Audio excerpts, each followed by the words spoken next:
Les services publics sont essentiels au fonctionnement de notre société. On l'a vu pendant la pandémie avec les services de santé, par exemple, ou de l'éducation nationale. On l'a vu plus récemment cet été avec la canicule, la sécheresse, les incendies. Les services publics, ils sont facteurs d'égalité et de justice sociale pour l'ensemble de la population. Nous participons beaucoup à l'existence même de l'école maternelle. Pendant le Covid-19, nous étions les premiers découvrés. Nous avons, avec la maîtresse, s'occuper des enfants des infirmières, les enfants des policiers, les enfants des maîtresses d'école qui ont été mobilisés. Nous sommes agents du service public. C'est notre raison d'être. On est là par conviction et pour le sens du bien commun. À cause des réorganisations qu'on subit à la SNCF, les cheminots ne peuvent plus assurer des missions de service public de qualité. Et la caisse du service public dans l'éducation, ça veut dire toujours plus d'élèves en classe et toujours moins d'adultes pour gérer les élèves dans les établissements, ce qui conduit à une rupture d'égalité dans l'accès au droit à l'éducation, mais aussi à l'accompagnement médico-social des élèves en France. Ça veut dire, par exemple, dans énormément d'établissements, on n'a plus d'infirmières, on n'a plus d'assistantes sociales. Cet été, un certain nombre de services d'urgence ont dû fermer la nuit et réguler leurs entrées. Nous considérons que c'est une attaque contre l'accès aux soins, notamment dans les zones rurales et dans les quartiers populaires.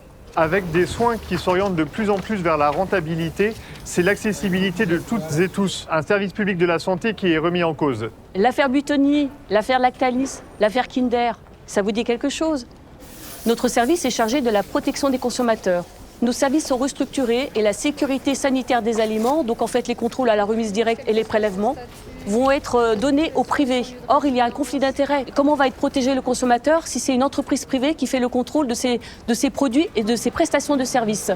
Depuis toutes ces années où ils ont privatisé l'énergie, les prix ont explosé, littéralement explosé. Ce qui s'opère depuis quelques années, c'est essayer de privatiser les profits et de nationaliser les pertes.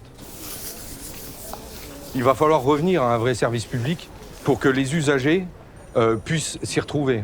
C'est pour ça qu'il est important de se syndiquer pour lutter pour nos droits, pour conserver les droits qu'on a déjà, mais aussi pour un service d'éducation de qualité pour tous et toutes. La santé n'est pas une marchandise. Nous, on se battra pour que les services publics restent accessibles à tous et restent notre bien commun.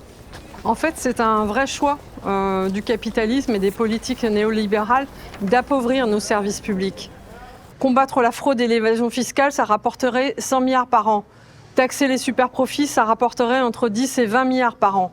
Donc, de l'argent, il y en a pour les services publics. Et c'est à nous d'aller le chercher par le rapport de force. Et Solidaire construit ces luttes et ce rapport de force. Solidaire Fonction Publique siège dans les instances administratives pour défendre les droits des 5,7 millions d'agentes et agents de la fonction publique, soutient les luttes des personnels dans tous les secteurs. Solidaire revendique des moyens humains et matériels pour un service public de proximité pour tous et toutes. Solidaire revendique l'arrêt des suppressions d'emplois, la création d'emplois en nombre suffisant et la titularisation massive de tous les contractuels. Solidaire revendique un réel relèvement du point d'indice pour des salaires et des rémunérations qui permettent de vivre et non pas juste survivre. Du 1er au 8 décembre, votez pour les syndicats Sud et Solidaire dans vos secteurs. Votez pour des services publics solidaires.